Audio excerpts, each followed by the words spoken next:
آدمی پیسے سے زیادہ عزت کا طلبگار ہوتا، عزت نفس ہر ایک کو محبوب۔ ایک آپ کو اپنے گھر کا واقعہ سناتا، جب یہ ٹریکٹر کا دور نہیں تھا، 59 میں ہمارے والد صاحب سب سے پہلے ٹریکٹر لے کر آئے تھے اس پورے ہمارے علاقے میں۔ اس سے پہلے بیل ہوتے تھے۔ عزت نفس پہ یاد آتی کہ عزت نفس مال سے بھی زیادہ محبوب ہوتی۔ ایک ہمارے بیل نے چارہ کھانا چھوڑ دیا، ٹھیک ٹھاک بیل، تو ہمارے والد صاحب نے ڈاکٹر بلوایا، اس نے وہ ٹیکا ویکا لگایا، لیکن اس نے پھر بھی نہیں کھایا۔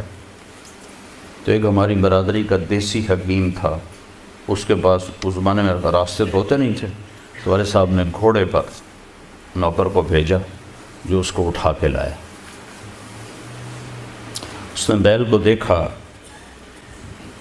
کہنے لگا میاں صاحب اس کو پٹھے کون ڈالتا ہے چارہ؟ کہا جی یہ ہے ہمارا کسائی، دتو کسائی، اللہ دیتا نام تھا، دتو کیا کہتے ہیں، دتو کسائی، اوے اس کو بیل کے آگے بٹھایا اور جوتا اتارا اور 5 سال جوتے اس کے سر میں مارے۔ پھر کہنے لگا اب چارہ ڈالو۔ جب چارہ ڈالا تو وہ بیل کھانے لگا۔ یہ میرے گھر کا واقعہ ہے، کوئی سنایا نہیں؟ تو میرے والد صاحب حیران ہو کر کہنے لگے ایک ہی ہے؟ کہا جی میں نے اس کو چیک کر لیا تھا، اس کو کچھ نہیں تھا، یہ آپ کے نوکر نے اس کو کہیں کوئی ڈنڈا سوٹا مارا ہے، تو وہ غصہ کر گیا تھا کہ میں اس سے کیسے بدلہ دوں، تو اس نے غصے میں کھانا چھوڑ دیا کہ میری عزت کو اس نے خراب کیا۔ اب اس کی آنکھوں کے سامنے 2-4 جوتے میں نے مارے تو وہ خوش ہو گیا، بالکل کھائے۔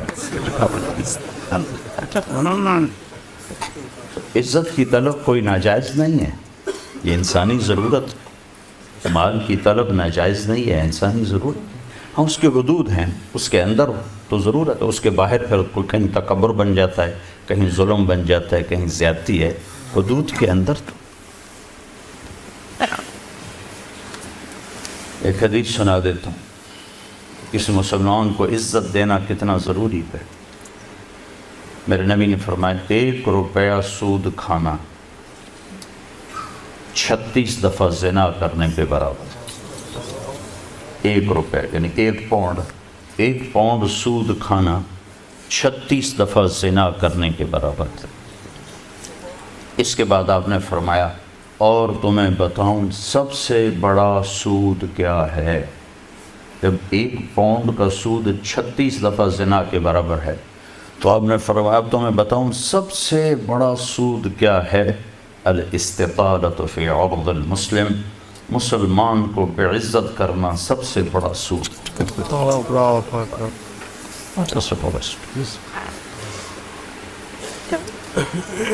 تو نوکر آپ کو پروٹوکول دیں گے، خوشی ہوگی، جنت سے بڑھ کے خوشی ہوگی۔ تو نوکر چلے جائیں گے، پھر اللہ کا اشارہ ہوگا، ٹک ٹک ٹک ٹک ٹک ٹک ٹک، دروازے کھلیں گے تو اب فرشتے آئیں گے، والملائکۃ یدخلون علیہم من کل باب، اب یہ کروڑوں کی تعداد میں آئیں گے، کہیں گے سلام علیکم سلام علیکم سلام علیکم۔ چاروں طرف سے جب سلام ٹھوکیں گے کہیں گے بھائی تم نورانی مخلوق ہمیں سلام کیوں کر رہے ہو؟ کہیں گے بما صبرت، وہ جو آپ نے لندن میں صبر کی زندگی گزاری، یہ اس کے بدلے میں ہمیں اللہ نے کہا جاؤ سلام کر۔ غفلت کے دیس میں آپ نے بیدار ہو کے زندگی گزاری، اندھیر نگری میں آپ نے اللہ کو سامنے رکھ کے زندگی گزاری، جب چاروں طرف شراب اور زنا عام تھا آپ نے اللہ سے ڈر کے زندگی گزاری۔ سلام سلام سلام، تو فرشتوں کے سلام ان کو ہوا میں اڑا دے گا۔ یہ میں پہلے دوبارہ کہہ رہا ہوں کہ عزت نفس، عزت کی طلب بہت بڑی طلب ہوتی ہے، مال سے بھی زیادہ، ڈگریوں سے بھی زیادہ۔ تو فرشتوں کا سلام انہیں ہوا میں اڑا، فرشتے ابھی وہ اس سلام کا مزہ لے رہے ہوں گے کہ فرشتوں نے سلام کیا۔ اور آئیڈیل ہوم بتا رہا ہوں، آئیڈیل، تو ایک دم میرے رب کا عرش ایسے کھلے گا، ایک دم نور بھی نور چھا جائے گا۔ جب ایسے آنکھیں اٹھا کر دیکھیں گے واہ واہ واہ، اللہ سامنے ہوگا اور اللہ کہے گا سلام قول من رب الرحیم، اب تمہارا رب بھی تمہیں سلام پیش کرتا اور پروٹوکول کی آخری حد، تمہارا رب تمہیں سلام پیش کرتا ہے، سلامان قولا من رب الرحیم، رب رحیم، اے میرے بندو، اے میری بندیو جنہوں نے دنیا میں مجھ سے ڈر کے زندگی گزاری، میں تمہارا رب تمہیں سلام پیش کرتا ہوں اور تمہیں مرحبا کہتا ہوں، تمہیں ویلکم کرتا ہوں۔ پھر میرے نبی نے فرمایا اللہ ہر ایک کا نام لے کر حال پوچھے گا، ہر مرد عورت کا نام لے گا، نام لے کر گئے کیا حال ہے، ٹھیک ہے، کوئی تکلیف تو نہیں، کوئی حاجت تو نہیں، کوئی پریشانی تو نہیں۔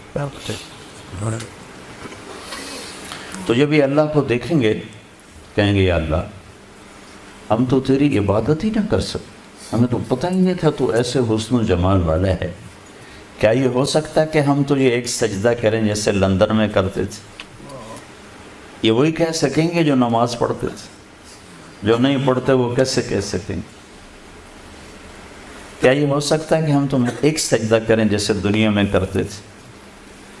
تو اللہ تعالیٰ فرمائیں گے میرے بندو اب پوزیشن بدل چکی ہو، حیثیت بدل چکی، حیثیت، پوزیشن، یا لبو کیسے کہ دنیا میں تم بندے تھے اور میں تمہارا مالک تھا، تم نوکر تھے اور میں مالک تھا، ٹھیک، تم ایمپلائی تھے، تمہاری زبان، تم میرے ملازم تھے اور میں تمہارا مالک تھا، تو تمہارے ذمے میری مان کے چلنا، میری عبادت کرنا، نمازیں پڑھنا، روزے رکھنا تمہارے ذمے تھا۔ اب جنت میں آ کے حیثیت بدل گئی ہے، اب تم مہمان ہو اور میں تمہارا میزبان ہوں۔ کیا ہوسٹ کہتے ہیں میزبان کو؟ تو اب تم میرے لیے مہمان ہو، میں تمہارا ہوسٹ ہوں، اور مہمان کو تکلیف نہیں دی جاتی، مہمان کو بٹھا کے کھلایا جاتا ہے، جاؤ کلو واشربو، کھاؤ پیو، ہنیہا، ہنیہا کا کیا مطلب ہے؟ کھاؤ، ہر لقمے کی لذت پہلے سے زیادہ پاؤ، کھاؤ، کھانے کے بعد پخانا کوئی نہیں، پیو، ہر گھونٹ کی لذت پہلے سے زیادہ پاؤ، پیو، پینے کے بعد پیشاب کوئی نہیں، بیماری کوئی نہیں۔ پھر پینے پلانے کی بھی 3 محفلیں قرآن نے بتائیں، کہ یہاں شراب نہ پیو، آپ کے یہاں عام ہے، اس لیے ہر دفعہ میں بتاتا ہوں کہ اللہ کرے آگے والی سوچ دل دماغ پہ چھائی رہے کہ یہاں میرا رب ہر اس چیز سے روکتا ہے جو انسانی وقار کو ختم کرنے والی اور انسانیت پہ داغ، تو یہاں کہتا شراب نہ پیو۔ آگے کیا ہوگا کہ وہاں تمہیں 3 مجلسیں دیکھنے کو ملیں گی، 3۔ ایک کون سی ہے؟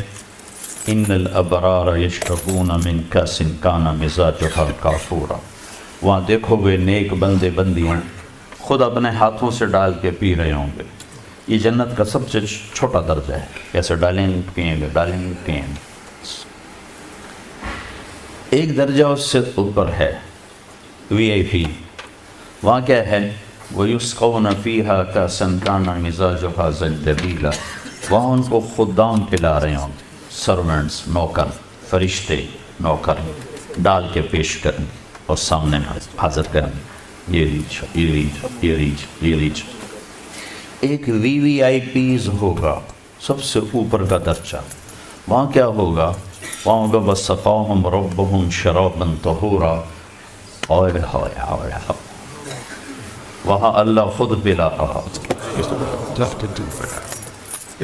اللہ خود پلا رہا۔